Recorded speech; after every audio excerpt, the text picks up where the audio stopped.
সন্ধ্যা থেকেই রেল লাইনের ওপর বসেছিলেন যুবক। বেশ কয়েকবার সরিয়েও দিয়েছিলেন স্থানীয় বাসিন্দারা। রাতে ঠাকুরনগর চাঁদপাড়া স্টেশনের মাঝে রেল লাইন থেকে উদ্ধার দেহ। মর্মান্তিক দুর্ঘটনা। শিয়ালদা বনগাগামী ট্রেনের ধাক্কায় মৃত্যু বছর 30-এর যুবকের। মৃতদেহ উদ্ধার করে ময়নাতদন্তে পাঠানোর পাশাপাশি মৃত্যুর কারণ খতিয়ে দেখছে পুলিশ। ঘটনায় শোকস্তব্ধ পরিবার সহ গোটা এলাকাবাসী। পুলিশ সূত্রে জানা যায়, মৃত ব্যক্তির নাম প্রসেনজিৎ বালা, বয়স 30 বছর। জানা যায়, কলকাতার একটি হোটেলে কাজ করতেন তিনি। গতকাল অর্থাৎ শনিবার সন্ধ্যায় রেল লাইনের ওপর তাকে বসে থাকতে দেখেন স্থানীয় বাসিন্দারা। ট্রেন আসায় তাকে সরিয়ে দিলেও আবারও রেল লাইনের উপর এসে বসেন বলে জানিয়েছেন প্রত্যক্ষদর্শীরা। জানা যায়, গতকাল অর্থাৎ শনিবার সন্ধ্যা প্রায় 6:30 নাগাদ আবারও রেল লাইনের উপরে গিয়ে বসেন তিনি। সেই সময় শিয়ালদা থেকে বনগাগামী ট্রেনের ধাক্কায় গুরুতরভাবে আহত হন তিনি। এরপর তাকে উদ্ধার করে নিয়ে যাওয়া হয় চাঁদপাড়া গ্রামীণ হাসপাতালে। সেখানে নিয়ে যাওয়া হলে কর্তব্যরত চিকিৎসকেরা তাকে মৃত বলে ঘোষণা করে। এই বিষয়ে চাঁদপাড়া গ্রামীণ হাসপাতাল কর্তৃপক্ষ জানান, ট্রেনের ধাক্কায় গুরুতরভাবে আহত এক ব্যক্তিকে নিয়ে আসা হয়, কিন্তু যখন তাকে হাসপাতালে নিয়ে আসা হয় ততক্ষণে তার মৃত্যু হয়েছে।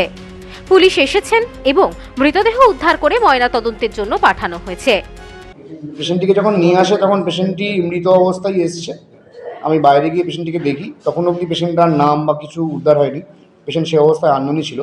পরবর্তীতে বাড়ির যোগাযোগ করা হয়, চারদিক থেকে যোগাযোগ করে তার নাম এবং ঠিকানা জানা যায়। বাড়ির লোক পরবর্তীতে আসে।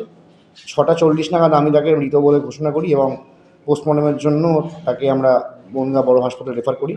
পরবর্তীতে গাইঘাটা থানাকে জানানো হয়, গাইঘাটা থানায় এসে বডি নিয়ে যায়। কিন্তু এই ঘটনায় স্বাভাবিকভাবেই উঠে আসছে একাধিক প্রশ্ন। বারংবার কি কারণে রেল লাইনের উপর গিয়ে বসছিলেন ওই ব্যক্তি? মানসিক অবসাদ, নাকি ব্যক্তিগত কোনো সমস্যা, নাকি তিনি আত্মহত্যার চেষ্টা করছিলেন? কি কারণে এমন দুর্ঘটনা ঘটল? উঠে আসছে এমন নানান প্রশ্ন। নেশা করা অবস্থায় ছিল, তো ট্রেনের উপর রেলের উপর দিয়ে হাঁটছিল। এর মধ্যে ডাউনে ট্রেন আসছে, তো গেট পার হওয়ার পরে ট্রেনটা খুব বাঁশি দিচ্ছিল, একাধিকবার বাঁশি দিয়েছে। তারপরে ট্রেনটা স্লো হয়ে গেছে। স্লো হয়ে যেতে যেতেই ও আর সরেনি, ও মোটামুটি অ্যাক্সিডেন্টটা হয়েছে। অ্যাক্সিডেন্ট হওয়াতে ওর একটা পা পুরো কেটে গেছে, দাপনা থেকে কেটে আলাদা হয়ে গেছে। আর একটা দাপনার ওখানে ভেঙে গুড়িয়ে মানে হয়েছে, দলা হয়ে গেছে। আর ডান সাইডটায় ওর ফেটে গেছে, নাক মুখ দিয়ে রক্ত বেরোচ্ছিল। তো আমরা ওখান থেকে ছুটে এসে দেখলাম যে জীবনটা আছে। তখন আমরা ওই যেহেতু রেলের মধ্যে, সেই কারণে গেটম্যানকে বলি। গেটম্যান তখন জিআরপিকে ফোন করে এবং আমাদের গ্রামের যে মেম্বারকে বলার পরে মেম্বার গাইঘাটায় ফোন করে। তো উভয় দিক থেকেই মোটামুটি প্রশাসন এসছে, জিআরপিও এসছে, গাইঘাটা থানা থেকেও এসে ওনারা দেখলেন, দেখে আমাদেরকে বললেন যে একটু সহযোগিতা করো।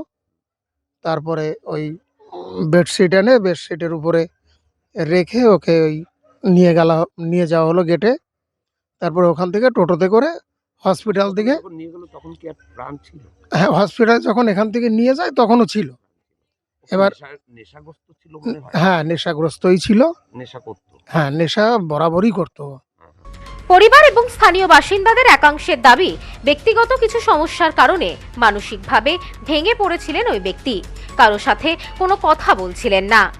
তবে এদিন যে এমন মর্মান্তিক ঘটনা ঘটতে পারে তা কেউ ভাবতেও পারেনি। আমার ভাই হয়, পিসির ছেলে। কিভাবে অ্যাক্সিডেন্টটা কিভাবে হয়েছে? অ্যাক্সিডেন্ট হয় আমি তো শুনলাম, ও গেটের থেকে হেঁটে এসছিল। হ্যাঁ। মানে আসার পথে এখানে প্রথমে 2-1 মানে নামিয়ে দিয়েছিল আগের ট্রেনে, ঠিক আছে। তারপরে ও যথারীতি সন্ধ্যা ঘড়িয়ে এসছে, তখন অন্ধকারেই ও আর ওইখানেই মানে অ্যাক্সিডেন্টটা হয় আর কি। মানে কিভাবে ও ট্রেন ট্র্যাকের উপরে কেন বসেছিল? এখন তো সেটা বলতে পারছি না আমি সঠিক। আমি তো কাজের থেকে এসেছি, মানে সবার মুখে যেটা শুনলাম সেটাই আমি বললাম আর কি। কিভাবে হয়েছে, মানে ও কি কতটা ক্ষতিগ্রস্ত হয়েছে অ্যাক্সিডেন্টে? ওর একটা পা পুরো কেটেই গেছে, আর একটা পায়ে হালকা কেটেছে এখানে, আর এই কপালে কেটেছে। আমি মুখটা দেখিনি যদিও। হ্যাঁ। ঠিক আছে। মৃতদেহ ময়না তদন্তে পাঠানোর পাশাপাশি মৃত্যুর আসল কারণ খতিয়ে দেখতে ঘটনা তদন্ত শুরু করেছে পুলিশ। ওই ব্যক্তির অকাল মৃত্যুতে শোকের ছায়া নেমে এসেছে পরিবার সহ গোটা এলাকায়। Bureau report, news no man's land, Gaighata. পশ্চিমবঙ্গের উত্তর ২৪ পরগনা জেলার বনগাঁ এলাকায় সুধীর কর্মকার কলেজ অব এডুকেশন এক স্বনামধন্য এবং অতি উল্লেখযোগ্য শিক্ষণ মহাবিদ্যালয়। বর্তমান এই শিক্ষক মহাবিদ্যালয়ে নতুন শিক্ষাবর্ষে বিএড অ্যাডমিশন চলছে। তাই বিএড অ্যাডমিশন নেওয়ার বিষয়ে যে সমস্ত শিক্ষার্থীরা আগ্রহী তারা অতি সত্বর কলেজের অফিসে এসে যোগাযোগ করবেন। আমাদের কলেজের ঠিকানা গোপালনগর, চরচালকি, বনগাঁ, উত্তর ২৪ পরগনা।